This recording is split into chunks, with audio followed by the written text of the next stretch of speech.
Once a millennium, an idea comes along that is so poorly thought out, impulsively designed, and unpleasing in every way.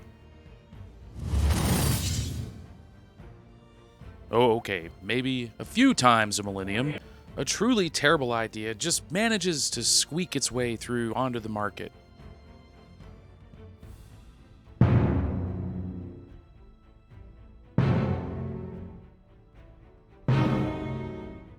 Okay, there's crap for sale everywhere. Most of it will probably turn your hair green, give you cancer, or probably generally shorten your lifespan in some way or another.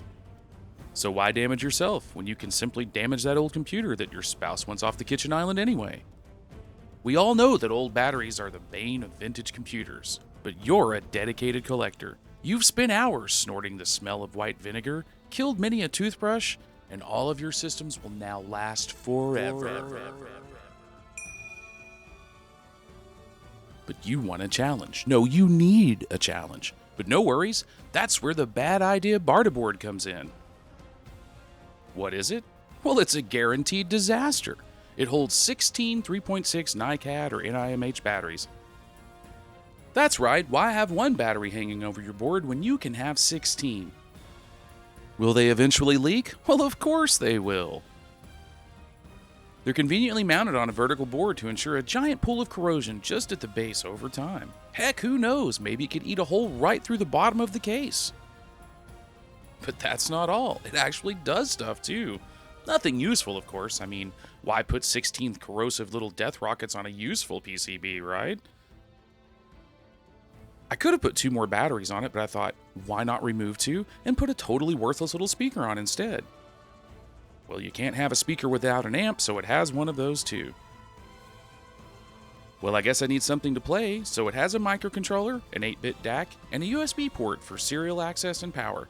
That's right, it even has a little menu. How cute. Heck, I'll even put the code up on GitHub if you want to make it do more stuff than I did. It's got an onboard 16 megabyte flash memory chip and a 16 kilohertz playback that'll store over 17 minutes of audio. Wow, that's really pointless. And one last item, a circuit for charging the batteries? Well, it's a design I came up with in like 20 minutes just from copying the datasheet. Oh yeah, it's a Chinese-made chip which is used in a ton of sketchy battery chargers. Does it work? Well, yeah, kinda. I mean, these batteries are terrible for powering an amplifier, but you know, they'll work for a few minutes if you turn the volume down. So it talks, huh? Well, I figured listening to my boring voice would get old. So I called upon my close and personal YouTuber friends, David Murray, Clint Bassinger, Christian Simpson, and Adrian Black. They were like, of course, Kevin, you've done so much for us, and without your assistance, your sage advice, we would never have made it to where we are today. All right, fine. None of them wanted to do it. They were like, this is a terrible idea. Why are you calling me again? Did you not get that restraining order? Whatever. So I decided to offer them free stuff, and magically they're on board. But wait, you say, I've heard your voice enough already. Let's hear this card actually say something. Well, fine.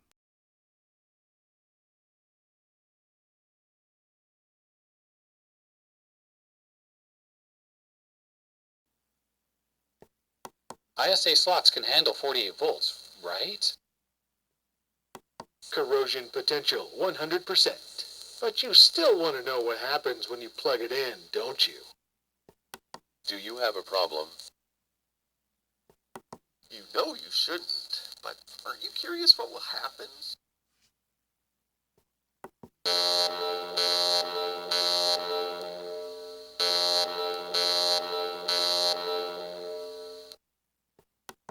Perifractic loves this card because it's a piece of what? I'm not allowed to say that. Shingle. It says a bunch more stuff, but I'm not just going to play it all here in the video. We got to sell these things after all. Don't delay. Quantities are limited. Oh yeah, and just like in the 80s, batteries not included. You can either put new batteries on, or this would be a great place to store all those ones that you've scavenged from your old machines. But oh, you may have noticed one other thing. It's an ISA card too. It'll plug into any PC with an 8 or a 16-bit ISA slot. from a run-of-the-mill 1990s clone all the way to the increasingly rare IBM 5150 and 5160. Are you brave enough to plug it in? What could happen?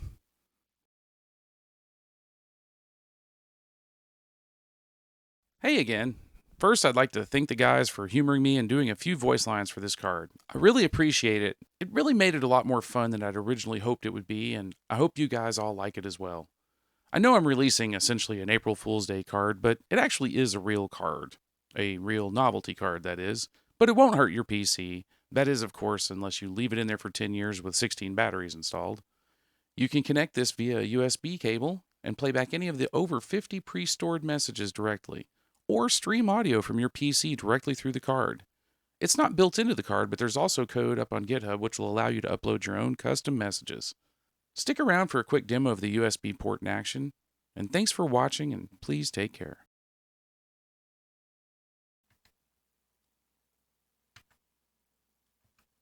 Now installing Bonzi Buddy. What were you thinking? What the hell?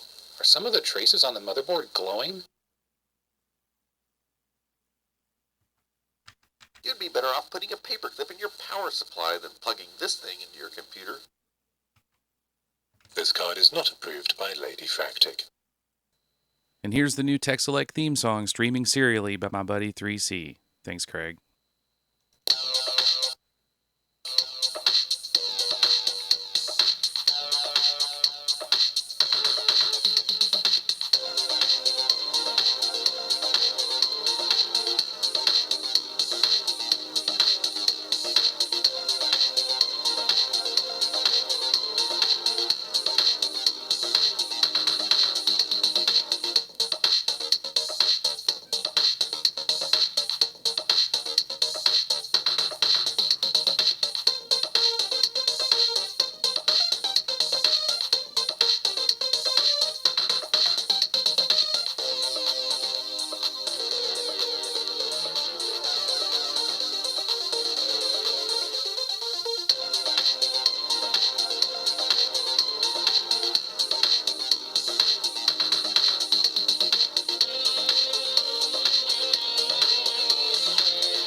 What are you doing? I usually remove old batteries from computers. Are you kidding me?